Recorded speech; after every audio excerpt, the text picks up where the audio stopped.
So this is our third year with the Scion TC, and we rock a 2014 front end now, and the car looks sick. I love it. Underneath the surface, we've made a number of changes. Last year was a big stepping point for us. We took it from a mild, easy build in 2011 to a full-on competitor in 2012, and we got a couple podiums last year. First place qualifier in Vegas, and this year, Stefan Papadakis and Scion and Aldo, they took it even further. So we added nitrous for bottom end spool, totally revised front end, a lot more steering angle, a lot better geometry. The car's a blast to drive, by far the most competitive car that I've ever driven. If you took this motor out of the car, put it in an engine dyno, it would likely push in excess of 1,000 horsepower, which is pretty sick.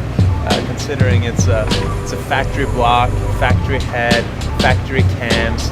Whole motor is probably 85% factory.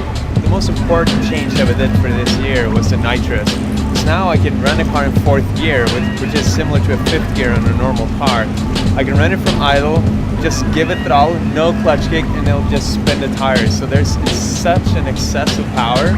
And even with all the V8s here, we're pushing more power, more torque, and an even lighter package. So I think the times where V8s were superior is definitely over. So I think turbo cars are back in vogue.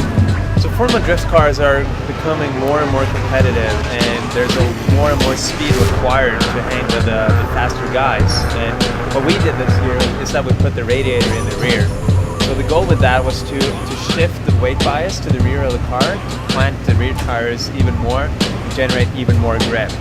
And it even helps cooling because we have a bigger core, we have longer lines, and effectively more water in the system.